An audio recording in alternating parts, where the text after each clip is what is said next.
Ce soir, j'aimerais partager avec vous l'aventure de l'engagement, à travers mon histoire, mes premiers pas. Depuis toute petite, en fait, je sais ce que je veux faire. Je voulais être humanitaire. En fait, à 6 ans, je crois que je ne savais pas trop ce que ça voulait dire et pourquoi je voulais être humanitaire. Peut-être que c'était l'influence du passé résistant de ma grand-mère ou les missions en Afrique de mon père. Mais lorsque j'avais 8 ans, je me souviens qu'on avait écrit un journal avec des copines. Ça s'appelait le quotidien des girls. On était 3. Et il y avait Sandrine qui, elle, nous expliquait comment choisir la petite robe noire pour la prochaine boom. Et il y avait aussi Fanny qui, elle, écrivait plutôt des articles du type comment rouler une pelle à un garçon pour la première fois. Et puis j'avais mes articles aussi. Et moi, pour écrire mes articles, j'avais lu tout ce que je pouvais lire sur la guerre en Bosnie à ce moment-là. Sur le VIH, c'était mes sujets. J'avais écrit 4 pages, j'avais lu des bouquins, regardé la télé.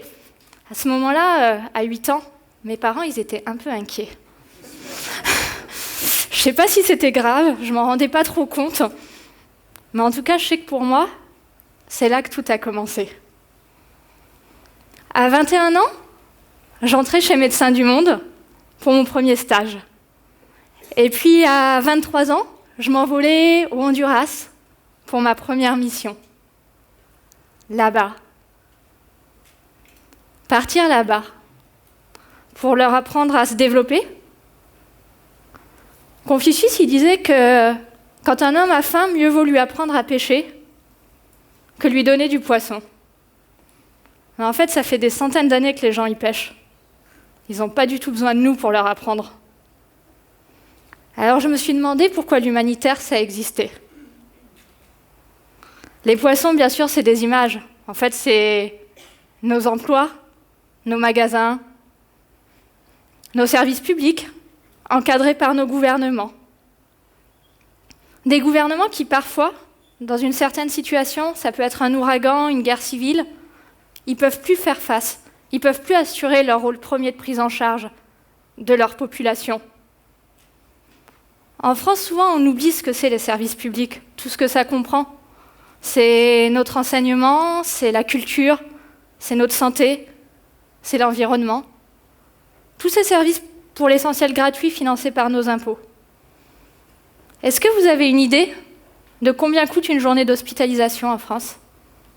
Par exemple, en service de cancérologie. C'est entre 1 600 et 2 200 € la journée. Ça correspond au salaire moyen d'un Français. À ce moment-là, j'ai compris pourquoi les services publics existent. J'ai aussi compris pourquoi des ONG, dans certaines situations, prenaient le relais des gouvernements. Et j'ai eu envie de commencer à faire un pas, puis un pas de plus, en travaillant dans différents contextes. Ça a été l'emprise des narcotrafiquants en Amérique centrale, la guerre syrienne, ces peuples sans droit et sans terre qui parfois, pour certains, voient naître la 3e génération dans des camps de réfugiés, comme dans le désert algérien ou la bande de Gaza. Hier, c'était la crise Rohingya. Ce groupe ethnique a fui la Birmanie vers le Bangladesh suite à des persécutions. Lorsque j'arrive sur place, c'est un flot de femmes et d'enfants. La plupart des hommes ont été massacrés. C'est des zombies auxquels je fais face. Mais avec les autorités locales et les autres ONG, on essaye d'installer le plus rapidement possible des camps pour répondre à leurs besoins. Le besoin basique de chaque être humain, boire, manger, dormir, s'instruire, se laver, être soigné. Et cet être humain, ça pourrait être vous, ça pourrait être moi. Mais moi, à ce moment-là, je suis du bon côté. Et je peux participer à rendre leur présent plus supportable pour pouvoir réenvisager demain. Et que ça soit au Bangladesh ou à Gosbeida, à la frontière entre le Tchad et le Sud-Soudan, les journées s'enchaînent, ça n'arrête pas, et j'adore ça. Je sais pourquoi je suis là.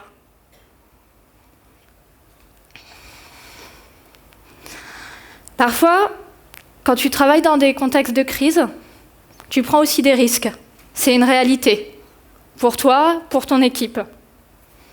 Parfois, on analyse le contexte de sécurité toutes les 4 heures, en se forçant à se rappeler qu'un mort, c'est toujours moins efficace qu'un vivant. Et à ce moment-là, je fais juste confiance au mélange d'instinct et de sang-froid qui s'est développé progressivement avec les années. C'est ainsi que pendant 10 ans, petit à petit, j'ai avancé de plus en plus assurée. Et puis, à chaque retour de mission, je rentrais en France et je retrouvais ma bande de copains. C'était ma base à moi, mon équilibre.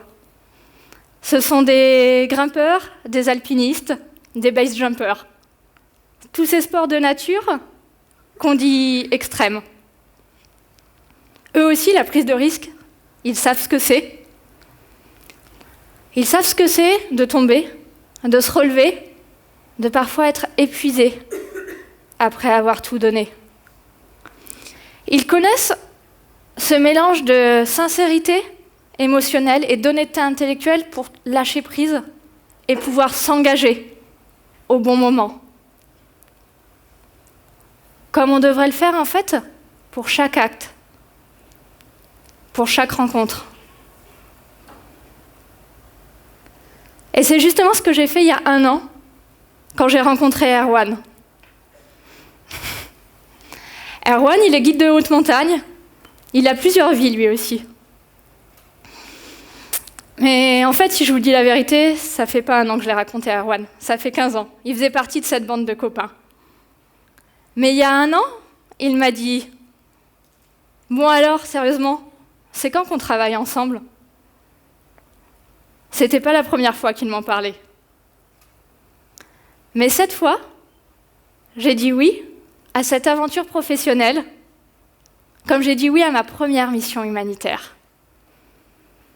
Et dire oui à Erwan, c'était pas n'importe quelle aventure professionnelle, c'était embarquer sur Maïwenn.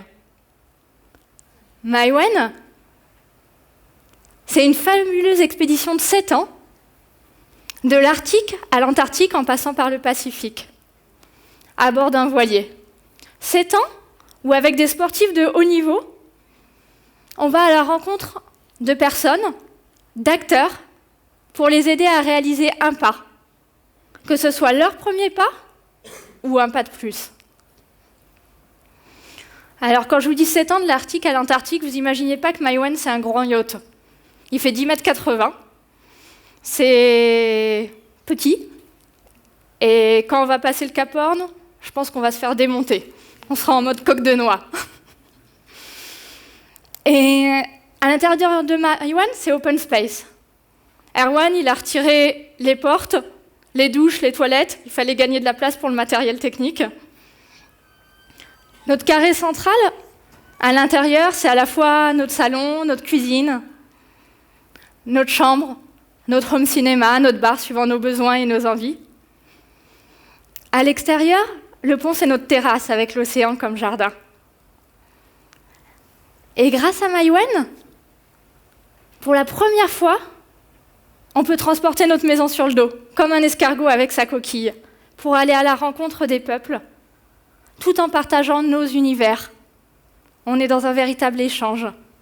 Car notre objectif à bord de Maïwenn, c'est d'accompagner ces personnes qu'on rencontre. Cet automne, avec Nathan et Anto, on était en Polynésie, à Tahiti, et on a accompagné 20 jeunes de l'association SOS Village d'Enfants en les aidant à réaliser, à construire leur projet.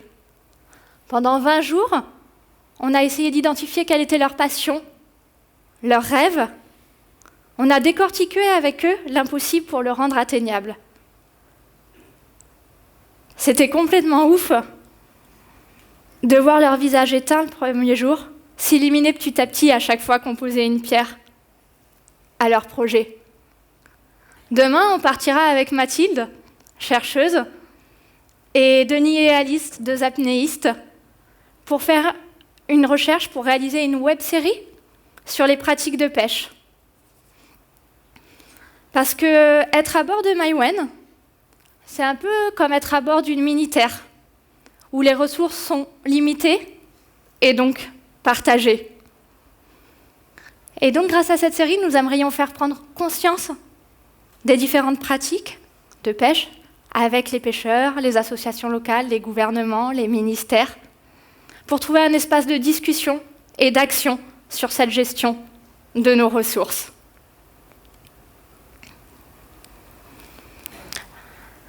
Alors, le travail que demande la réalisation de ces rêves est gigantesque.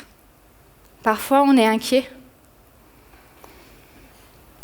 On ne sait jamais si la prochaine vague qui arrivera nous détrempera ou nous permettra de surfer sur de nouveaux horizons. Mais on garde toujours un leitmotiv constant. Faire face aux difficultés pour les utiliser comme tremplin, sans jamais oublier l'objectif qu'on s'était fixé.